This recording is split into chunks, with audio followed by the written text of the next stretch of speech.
Dios les bendiga, hermanos. Estoy conectando ya de regreso. Vayan levantando la manita los que quieren entrar. Tengo aproximadamente como 1 hora de manejo, así que creo que puedo responder varias. Necesito apretar Hola, el micrófono para... Ya, hola, Cristian, ¿se me escucha? le escucho perfecto. Ok, bendiciones desde San Luis Potosí, México. Eh, Mi pregunta más que nada va enfocada a un grupo de la iglesia pues muy reducido, pero que a veces me hace un poquito de ruido por la posición tan, híjole, tan desesperanzadora. Y me refiero a los sedevacantistas. Mi pregunta es, ¿qué opinión tú tienes sobre esta posición y qué consejo darías para cuando uno se encuentra con personas que tienen esta posición tan, como digo, tan desesperanzadora en la iglesia, ¿no? Yo no la comparto en lo más mínimo, pero a veces sí me turba un poquito y me gustaría saber tú cómo lo abordas, ¿no? Nada más para aclararnos, porque había mucha confusión con ese término. Entiéndese de vacantista como quien cree que la sede está vacante, o sea, que no hay papa en este momento. Sí, sí, sí. Ok, entendemos lo mismo, perfecto. Si quieres, suelta el micrófono para que no me haga feedback. Pues no es que yo haya profundizado mucho, hay un website que no voy a decir el nombre para no promocionar. Bueno, no, mejor no lo menciono. Este, pero tenga mucho cuidado porque tiene que ver con el Vaticano, en cuanto a cómo se llama, no en el website del Vaticano. Entonces, yo creo que eso es una de las iniciativas de vacantistas que más han confundido.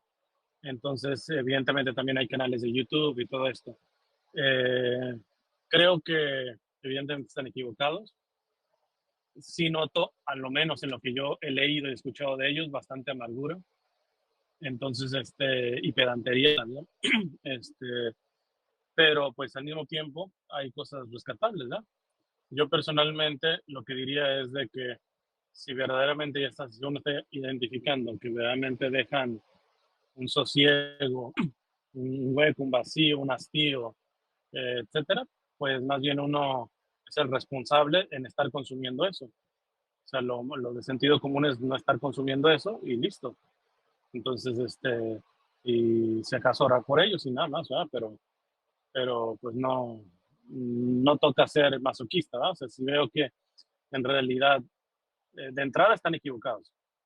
Eh, y segundo, ciertamente tienden a una retórica más pues condenatoria, amargada, pesimista, etcétera. Pues el que quiera comer eso, pues ya es bajo su propio gusto, ¿eh? Y el que no, pues es tan sencillo como que no escuche más ese contenido, ¿eh? Y listo, que le dé vuelta a la página en eso. Iba a agregar una otra cosa más. Más que nada cuando sucede un encuentro ya en persona, porque, bueno, no sé si actuaré bien, pero tengo a veces, no porque yo los pida, ¿verdad? Pero encuentros así se da la conversación con personas que como mínimo tienden a esta posición. Y yo, bueno, como son más mayores que yo, pues por respeto los escucho, pero obviamente no porque yo, no sé, los escuche significa que apruebe la posición de ellos, ¿no? Y de ahí mi pregunta, en ese caso en particular, ¿tú qué recomendarías hacer ya Pero cuando se está... encuentros en persona Sí, en persona, exacto.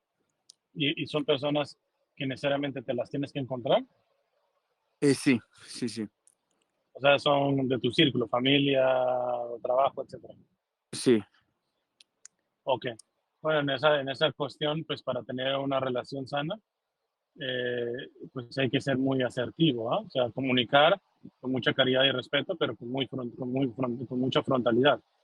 Es decir, es tal cual como cuando uno tiene, pues no sé, al típico amigo o familiar que siempre estar con él es estar escuchando quejas y quejas y quejas, eso drena, el quejoso siempre drena. O sea, está bien una, dos, tres y listo. Pero el que es quejoso sistemáticamente a cualquier persona, es más, he escuchado hasta psicólogos con una paciencia tremenda que dicen que son los pacientes más, más complicados porque le drenan la energía al quejoso. Entonces, pues algo similar, si tú estás viendo que te drena y todo eso, pues hablar con claridad, ¿sabes qué? Puede ser mi familiar, amistad, trabajo, etcétera. Quisiera mantener esto, pero me gustaría que en este tipo de temática pues no la habláramos, no la tocáramos. Yo te respeto, tengo claro mi posición, yo no soy sedevacantista y todo eso, pero por el beneficio de nuestra amistad, no toquemos estos temas, punto. Ya si los tocan, pues evidentemente pues habrá que ver que pues poner otro límite, ¿verdad? Porque el problema está que si ya es una relación que va drenando y que todo esto, uno aguanta y va a terminar explotando. Ya dependiendo cómo se explote, uno simplemente corta y ya termina con la relación. Otros explotan contestando o argumentando o de manera violenta, etcétera. Entonces, para ahorrarse cualquier tipo de reacción negativa, pues, como es el dicho, hablando se entiende la gente, ¿verdad? Entonces, yo es lo que yo diría, es ir a apelar al sentido común, comunicar sobre esa persona y listo, decirle, esta temática a mí ya me drena, te respeto, respétame y nos tratamos, pero no hay que tocar este tipo de temática y listo. Muchas gracias, Cristian. Okay. Ok, ya abrí otro micrófono ahí. Gracias, Cristian. Buenas noches. Saludos desde Morelia, Michoacán. Una pregunta. Yo soy catequista y hay un joven que va para el seminario en este año, sale de la prepa, y él trabaja con jóvenes en el estado de Guerrero. Tiene un grupo de pastoral juvenil considerable, son como unos 70. Entonces, él me preguntaba qué opinaba sobre las alabanzas bélicas. La verdad, yo me puse a investigar y anduve preguntando, pero sí me gustaría saber si tú sabes de ese tema, porque sé que son canciones, lo investigué, católicas, pero con ritmos, pues, de corridos, ¿no? O sea, de este género que está muy, muy de moda entre los jóvenes. Y bueno, él a lo que me argumentaba era que sí era válido en esta cuestión de la, ahí se me fue la palabra, se me olvidó, perdón, bueno, de esta parte de tomar los rasgos culturales, inculturación, sí se valía, pues, porque sí había, o sea, que son letras católicas, pero con ritmos que les gustan a los jóvenes. Esa sería mi pregunta, por favor, si me puedes ayudar. Ok. Bueno, el corrido en sí mismo, pues hoy se usa más, digo, bélica significa de guerra como tal, ¿verdad? De hecho, yo estaba imaginándome, no sé, alguna cuestión de marcha, etcétera. Pues, si se refiere a corridos, pues desafortunadamente es ahora que, que se dedican a corridos narcos y todo ese tipo de cosas, ¿verdad? Pero el corrido en sí mismo, pues no es malo, porque de hecho muchos de los corridos que se escribieron en la cristiada eran de letras propiamente que narraban el martirio de, pues, vale la redundancia, del mártir, o alguna gesta de los mártires, etcétera, y generalmente era bajo el corrido, el género del corrido, ¿eh? Entonces, en ese sentido, pues sí, yo no veo ningún problema. Habría que ver nada más las letras, que sean cristianas en su forma y en su fondo, y y por el género yo no vería problema, ¿eh? Hay otros ritmos que se prestan más o que tienen más conflicto, aún esos, pues creo que hay evangelizadores que han hecho un trabajo salvable. Hablo de como del reggaetón, o ciertos ritmos de la bachata, que son ciertos ritmos que guardan algún tipo de sensualidad, pero pero pues algunos creo que han logrado algo digno, otros me parece que no, más que evangelizar, o sea, porque la inculturización es tomar lo bueno, bello y verdadero, en este caso, por ejemplo, del arte, y darlo a Cristo, ¿eh? A su máxima plenitud, que Cristo plenitud. Entonces, muy difícil, por ejemplo, yo lo que sí creo que pueda ser inculturalizable, por ejemplo, este rock que usa más el rock satánico como tipo heavy metal, pero o sea, muy pesado, porque para empezar, nuevamente, se toma lo bueno y bello y verdadero. Ahí, en realidad, ese tipo de sonidos, porque no me atrevería a decir que siquiera es música, este, pues ahí no hay nada, o sea, de hecho turba el alma. Entonces, aunque le pusieran una música cristiana, hay rock cristiano y todo eso muy salvable, muy bueno. Y uno un poquito más pesadito, pero ya digo, ya lo más alto en el rock y todo eso, de un heavy metal así muy radical que utilizan más las bandas un poquito más de sacrílegas, no, yo no veo la manera de cómo esos sonidos puedan usarse a la evangelización, porque no está el elemento de la belleza. Entonces, ahí sí veo que hay complicación, ¿no? Pero el corrido, yo personalmente a mí no me gustan los corridos, el género del corrido a mí no me gusta, pero pues no puedo dejar de reconocer que es un género que, sobre todo por ejemplo, en tiempos de la cristiada, fue el género que se usaba para narrar las gestas de los cristeros, ¿no? Entonces, en ese sentido, yo no vería problema, ¿no? Déjeme chancecita, a ver, me quedan 11 millas para entrar al otro freeway. Ok, déjenme checar a ver si hay más manos levantadas para abrir más micrófonos. Te quería hacer una consulta. Eh, ¿Cómo sería o cómo le definirías el llamado, por ejemplo, si uno tiene que ser sacerdote o algo por el estilo, ¿viste? Porque supongamos, no sé, viste que yo creo que uno tiene que ser feliz con su vocación para que se lleve a cabo. ¿Hay alguna posibilidad de que Dios te llame y uno esté escapando al llamado? No sé cómo te puedo explicar, es como que vos, como que donde te moves parece que te llama, pero parece que por el momento no estás preparado o no es tu momento, algo así. No sé cómo te puedo explicar, es medio complicado, es muy particular.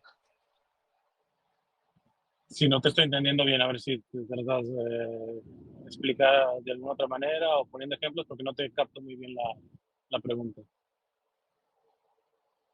Pero es como que, a ver, todavía no te ves como sacerdote, por ejemplo, una persona no se ve como sacerdote, pero en todos los sitios, los círculos que te moves, siempre estás predicando, estás hablando de Dios, estás ayudando a un amigo y sentís siempre cosas por el prójimo, como querés ayudarle, pero no te ves como sacerdote por el momento. Y parece como que donde te moves, en la situación, en las circunstancias, siempre te pone una persona que te hace cambiar tu forma de pensar. Por ejemplo, decir, no, lo mío no es ser sacerdote, y te encontrás con una señora que te dice, mira, yo creo que vos tenés que ser cura, y te pasa muchas veces, y ya no decís, ¿esto será coincidencia? Ok, ya creo que voy captando un poco. Ok, yo personalmente digo, la vocación es un llamado y esto solamente bajo oración ayuda mucho tener dirección espiritual para el discernimiento vocacional, pero sobre todo esto es llevarlo a la oración, porque ciertamente lo que la gente a uno le pueda decir puede, pueden ser, pues, voy a exagerar, una gracia actual por parte de Dios y me está diciendo que por acá, etcétera. Pero pero eh, no es definitivo, o sea, o sea, para mí sería un gravísimo error que alguien se meta al seminario porque un padre, una madre, un religioso, una religiosa, un hermano, un tío, un amigo, etcétera, le diga, ¿sabes qué?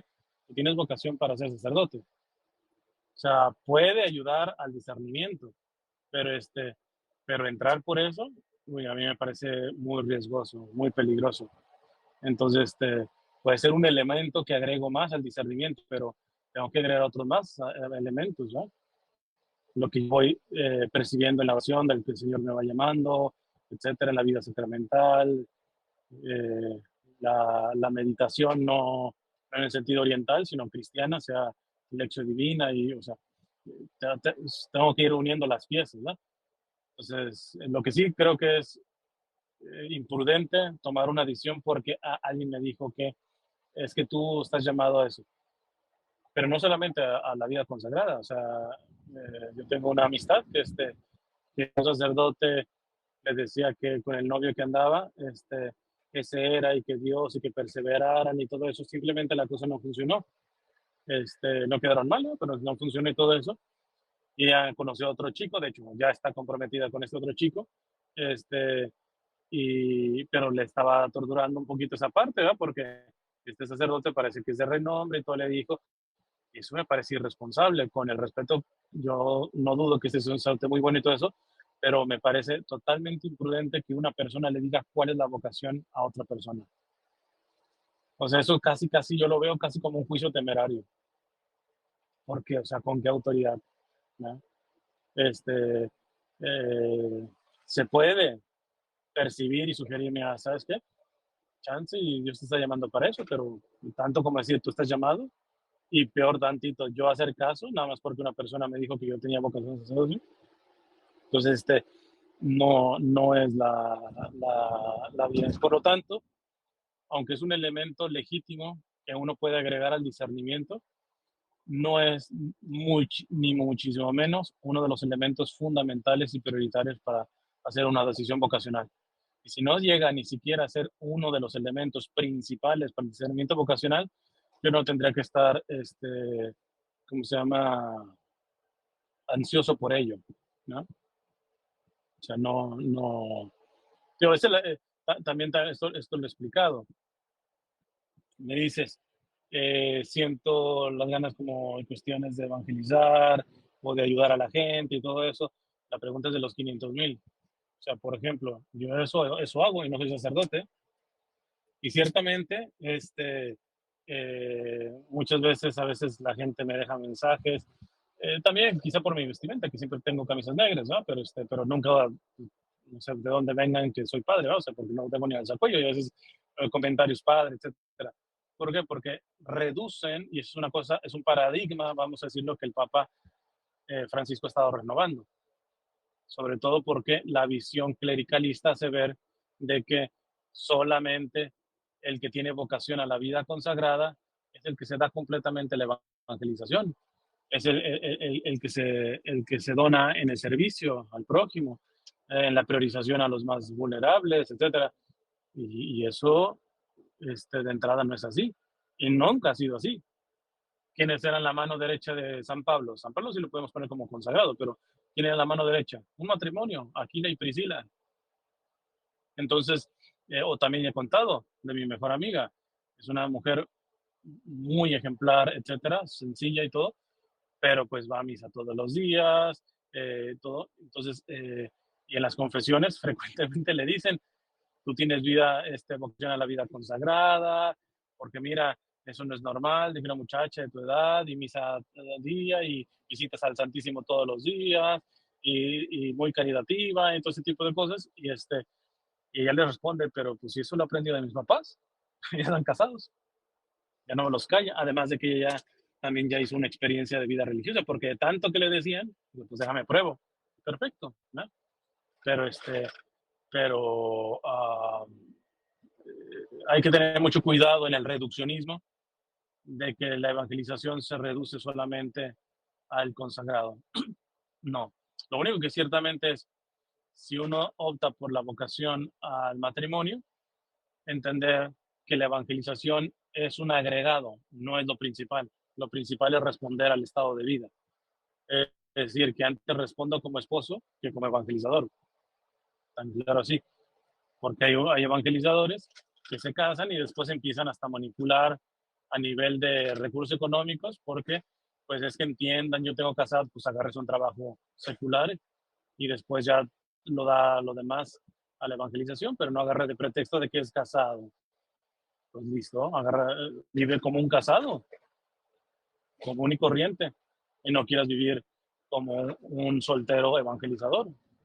Entonces, es simplemente estar muy claro de las obligaciones del estado de vida que corresponde a cada vocación, ¿no? Pero en esta cuestión de la evangelización no es exclusivo del consagrado, no es exclusivo. Es más o menos lo que voy a decir al respecto. Denme chance Gracias. ahorita. No, de qué. denme chance que estoy a punto de meterme a un freeway, que por cierto, creo que me va a llevar por las montañas, así que puede haber la posibilidad de que no vaya a tener mucha señal, ¿eh? Por si se corta. Ya abrí un micrófono. Hola, Cristian, ¿se me escucha bien? Le escucho un poquito lejos, pero sí le escucho. Ok, bueno, voy a hablar un poco más fuerte. La otra vez veía uno de tus videos sobre la confesión, acerca de este video que subió este muchacho de Macabeo.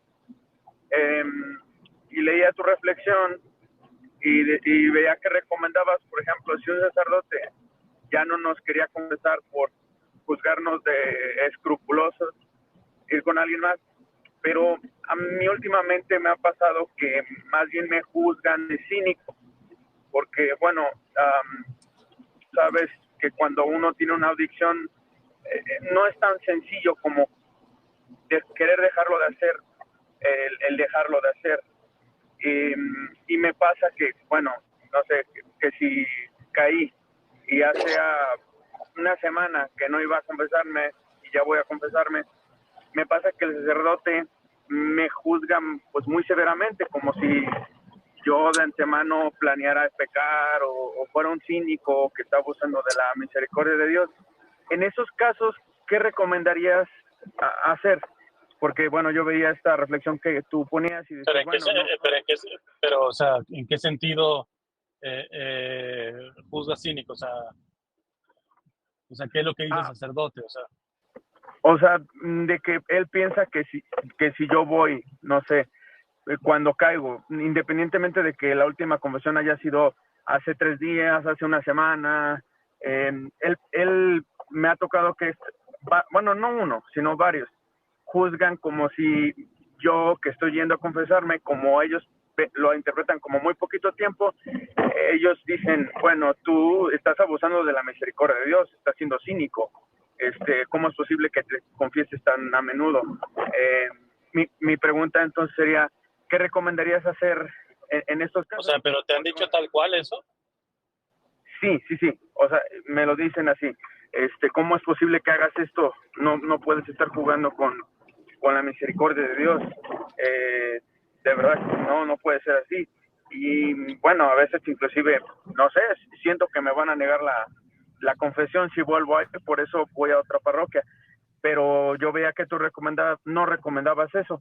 Por eso mi pregunta, ¿tú qué recomendarías hacer en estos casos en particular, cuando uno va a una parroquia y le toca a un confesor, bueno, que a mi punto de vista, con todo respeto, creo que es hasta cierto punto un juicio temerario, porque creo que es bien complicado saber si la persona que tienes enfrente lo está haciendo por cínica o realmente por debilidad, ¿no?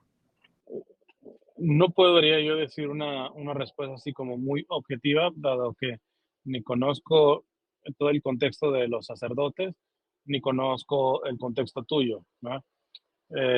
Planteo varios escenarios. Un primer escenario es, siempre es bueno que aunque ellos pudieran estar siendo injustos, revisarse. Y precisamente si uno lleva vida de oración, que es parte de la pelea en los pecados recurrentes, ya no se diga en la cuestión de los vicios, que también es otra cosa, ¿eh? Un sacerdote tendrá que entender, por ejemplo, si ya es un vicio, psicológicamente hablando, ya estamos hablando de un tipo de enfermedad. Entonces, el sacerdote tendría que saber que inclusive ahí se atenúa la responsabilidad. Aunque se atenúa la responsabilidad, yo no recomiendo atenuarla, ¿verdad? Porque puede haber un sacerdote que diga, ¿sabes qué? Sobre este vicio ni siquiera hay pecado o llega a ser pecado venial. ¿Por qué? Porque está claro que ya psicológicamente aquí hay un vicio en donde no hay un pleno consentimiento, o sea, te está ganando por encima. Entonces, pero para que se dé ese grado, no es tan fácil diagnosticar, ¿va? Entonces, pero aunque fuera diagnosticado, yo siempre les digo, nunca rebajen como la regla moral, ¿va? O sea, vamos a decir que si si se me diagnosticara clínicamente sobre adicción a lo que sea, aunque ya la adicción es una enfermedad y por lo tanto matiza la responsabilidad que uno tiene sobre el acto, seguirlo confesando como si no estuviera, como si no tuviera adicción. Esto con el fin de no rebajar la norma moral, ¿no? Pero eso es una recomendación personal. Entonces, pero fuera de ello, pues entonces vale la pena tomarlo, ¿ah? O sea, yo en oración lo someto al Señor. Señor, en realidad estoy siendo cínico, en realidad me estoy, o sea, darse la oportunidad de saber con serenidad, ¿verdad? Sin culpas enfermizas, pero con serenidad, a ver si realmente sí hay signos de que estoy siendo cínico o de que hay un poco ya de abuso de la misericordia, etcétera, o que no estoy poniendo todo de mi parte, y eso a veces va a variar de confesión en confesión, chance, y en algunas veces tú regresas, y realmente si no pusiste lo que debieras poner, ¿verdad? A tu alcance. Eh, y de haberlo puesto no significa que no hubieras caído, pero hubieras aguantado quizá un poco más tiempo, ¿no? Etcétera. Eso es muy complicado toda esta cuestión. Pero digo, en un primer escenario siempre es saludable como tomar en cuenta la visión del sacerdote para ver si en realidad hay algo de esto, ¿eh? De si hay verdaderamente cinismo de mi parte. Igual a la inversa. Hay sacerdotes que pueden querer decir, no, es que eres tú muy escrupuloso, etcétera, y eso ni siquiera es pecado y todo eso. Le digo, también tengan mucho cuidado en simplemente, pues el padre dice que no, revísenlo, y si se dan cuenta que pues no, de escrúpulo nada, simplemente pues estoy confesando lo que es pecado y punto, o sea, no me voy a poner a pelear con el sacerdote, ¿verdad? Pero entonces el primer escenario siempre ayuda a la humildad poder tomar en cuenta algo, ese tipo de opiniones, ¿no? Y revisarlas, ¿sí? No descartarlas así, a la y se va, ¿verdad? Es decir, no, este sacerdote no sabe que no soy un cínico, simplemente que me está costando la batalla, estoy poniendo, es más, esta vez que volví, hice esto y esto más para tratar de evitar caer, etcétera, y caí, y parece que él como desconoce esto, porque yo no voy a ir a confesarme de las cosas que yo he hecho en mejora, etcétera, es algo que me lo pregunte, él solamente está quedando de que yo volví a caer, y está ni siquiera pensando en todo lo que hice, que en esta vez, chance hasta caí más temprano, pero estaba haciendo inclusive más que las veces pasadas. Entonces, ahí quedarse con serenidad, ¿verdad? Y saber que cualquier tipo de humillación en este sentido sirve también para la reparación de la propia falta, ¿verdad? Entonces, eso sería un primer escenario. El segundo escenario sería, pues, tal cual, ser muy objetivo con el sacerdote. Y no tanto yo creo que en la confesión, o bueno, es que si se saca de confesión, no, sí, yo creo que tiene que ser en la confesión, porque fuera de la confesión, él pues no puede sacar nada, ¿no? De lo que escuchó dentro de la confesión, aunque sea dirección espiritual, no puede mezclar las cosas. Sí, yo creo que en las próximas que uno se confiese, hacerle notar esto al sacerdote. Si usted cree que realmente estoy siendo cínico, yo no lo estoy viendo así y me trae conflicto, entonces pues lo que quiero es no estar brincando de sacerdote en sacerdote, porque creo que eso quizá veo que más bien no me ayuda a avanzar. ¿Por qué? Porque el hecho de que es con el mismo sacerdote el que me genere inclusive la misma pena, la vergüenza de decir, que hace 3 días, hace una semana que me vengo a confesar y, y otra vez, entonces, pero yo le diría a ese sacerdote, si usted cree que realmente en su conciencia yo soy un cínico, usted no puede darle la solución a un cínico y yo no le voy a comprometer en su conciencia. Entonces, pero quisiera como aclararlo.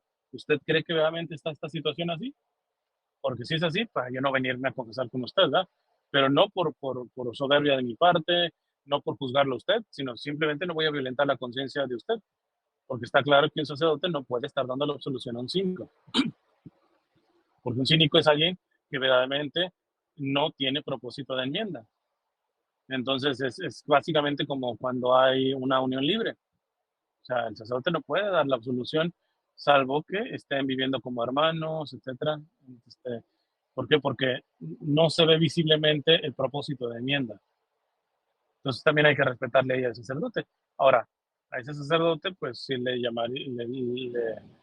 diría que, por ejemplo, viera muchas de las alocuciones del Papa Francisco, una en especial en Lituania, se habló mucho de esta situación, en donde les dice, mira, si tú ves que ese sacerdote, que ese penitente no, no está en la disposición por X o Y de recibir la absolución, listo, dice el Papa, te respeto tu conciencia, no se la des. Pero él dice, pero no me lo apalees más, no me lo apalees más. Motívalo, ¿qué es lo que tiene que hacer? O sea, ayúdalo para que un día sí pueda llegar y que tú sí le puedas dar la absolución. Entonces, creo que eso a veces se les pasa a los sacerdotes. Ahora, tengo por ahí un video de hace muchos años en donde, por ejemplo, una vez un sacerdote, pues un poco me maltrató, de una manera, pues, purista, vamos a decirlo así. Pero primero, repito, a la hora de la confesión no me peleo con el sacerdote. Me he tocado sacerdotes inclusive demasiado conservadores, puristas, etcétera, que casi, pues, me piden que les firme que sin excepción alguna no voy a volver a caer en ningún pecado de lo que he confesado. O sea, estoy hablando de una cuestión, de hecho, irrealista. Aun cuando el propósito de enmienda moralmente es lo que tenemos que tener. O sea, si yo cada vez que me confieso, estoy diciendo, de esto no es la última vez que me confieso. Uno tiene que también trabajar psicológicamente esta parte, porque a veces uno va y uno dice, pues estoy con esto, ya seguramente la próxima semana va a caer. No, hay que hacer el esfuerzo de psicológicamente decir, ir convencido de que esta es la última vez que confieso esto. Que si después la debilidad lo más seguro es que nos va a dar el trastazo, pero no ablandar nuestra psicología. Nosotros sí tenemos que tener un verdadero propósito de enmienda. Entonces, ya si se da uno el trastazo, pues bueno, se levanta y adelante, sigue, pero no adelgazar el propósito de enmienda. Pero de ahí entonces la cuestión es, pues se habla, yo creo que con el sacerdote, y si no se puede, pues sí se va, yo creo que con otro sacerdote, ¿no? Y en el peor de los casos, si ya los sacerdotes con los que me confieso no me quieren dar la absolución y todo esto, pues por eso yo ya he puesto el ejemplo de, perdón, me estaba hablando del sacerdote que me maltrató. Bueno, ha habido varios, ¿verdad? Pero el punto es, primero, yo no me quejo, ni rezongo a la hora de la confesión. Estoy para confesar mis pecados. No es mi posición ponerme a decir, no, padre, usted, esta penitencia es demasiado progresista, es demasiado conservadora. Entonces, no, punto. O sea, pero ciertamente en aquel video yo les digo, el hecho de una reprensión que se le pasó la mano a este sacerdote, y además por una cuestión de nimiedad, ¿verdad? Aquí en Estados Unidos se acostumbra, al menos en los anglosajones, empezar la confesión con un tipo de frase, ¿verdad? Que es Padre, deme su bendición porque he pecado, soy un pecador. Al menos a mí, en mi zona, nunca me enseñaron a confesarme así. Entonces yo entro directamente diciendo cuándo fue la última confesión que tuve y arranco, etcétera. Entonces, pues me regaña, me dice, deberías de tener un poquito más de humildad. Se dice, Padre, bendígame porque soy un pecador. Y entonces sí, dices cuántos, le pedí disculpas al Padre, cuando es una cuestión básicamente cultural. Entonces, pero ese regaño de él me ayuda a la humildad, porque también yo creo que tendría que tener cuidado de decir, supongamos que están siendo demasiado severos sus sacerdotes, que están haciendo inclusive juicios temerarios en contra tuya, cínicos, etcétera. Pero si tú te das de víctima, no creo que tampoco sea lo mejor para el alma tuya. Y más, si verdaderamente te estás confesando arrepentido, tú dices, me merezco esto y más. Me merezco 1000 regaños más que el que me acaba de dar el sacerdote. Pero claro, con una sana y serena adherencia a la culpa, ¿ah? No una culpa enfermiza.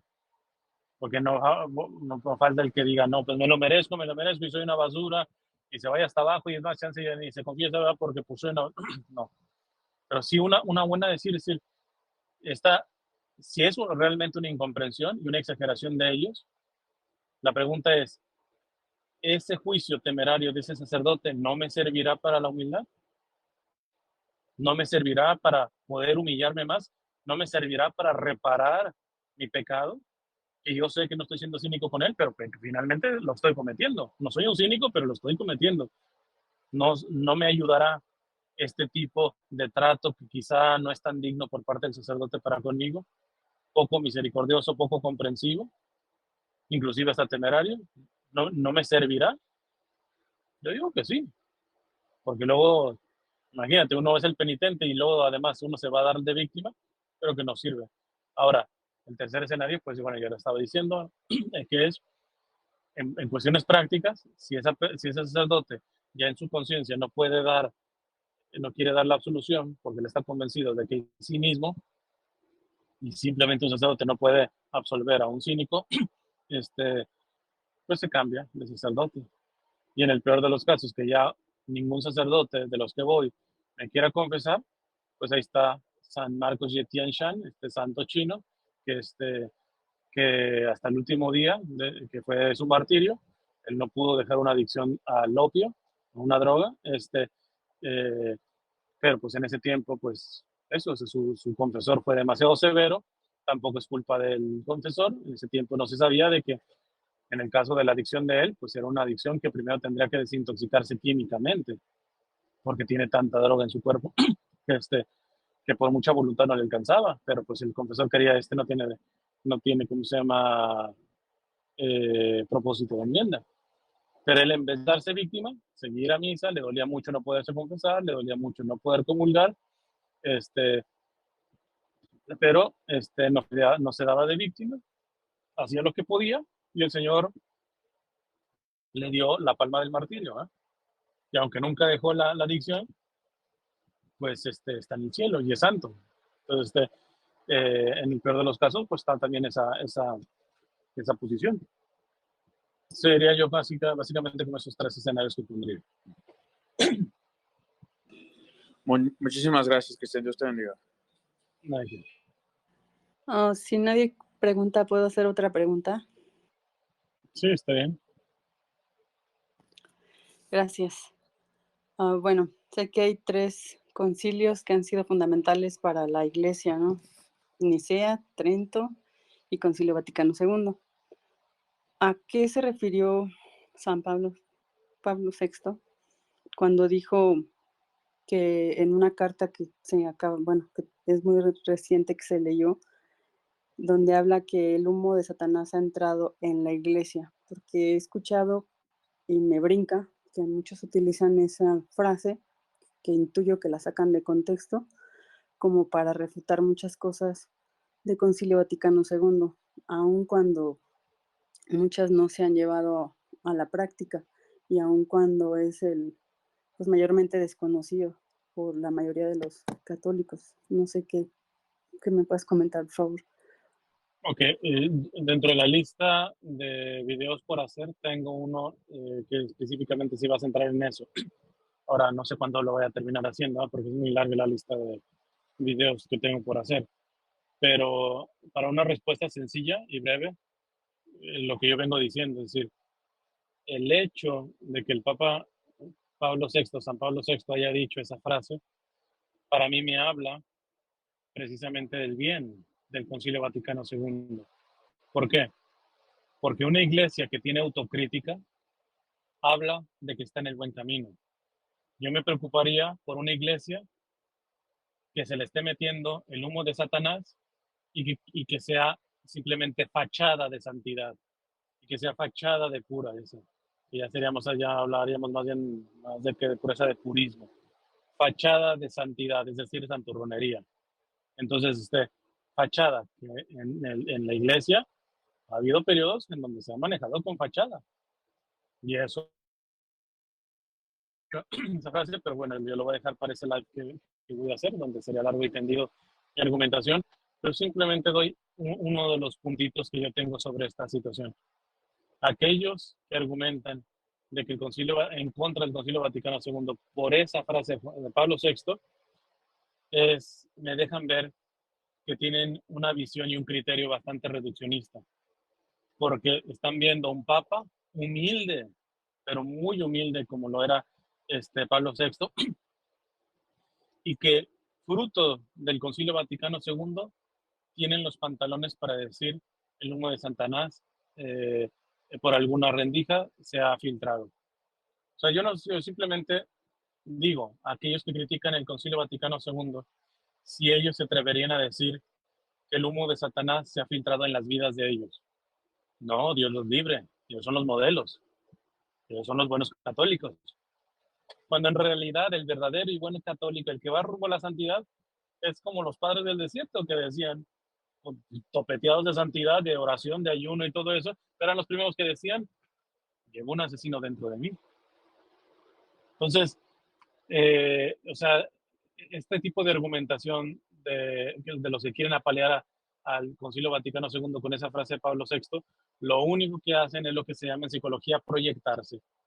Proyectan su purismo, proyectan una visión de la iglesia purista, santurrona, no santa, santurrona. ¿eh? Y para mí esa frase de Pablo VI me confirma que el Concilio Vaticano II es una bendición y que el pontificado tan criticado de Pablo VI fue una bendición, porque ya quiero ver a muchos de los críticos del Concilio Vaticano II y del Papa San Pablo VI, e inclusive de quien lo inició, San Juan XXIII, quiero ver que le puedan llegar a los talones al grado de humildad que tenían estos santos papas y a la humildad con la cual abrió las puertas el Concilio Vaticano II, teniendo una visión sin juzgar la iglesia del pasado, en donde quizá era un poquito más realesca y todo esto, de más de pleitesía. Listo, todo hay que juzgarlo en su contexto histórico.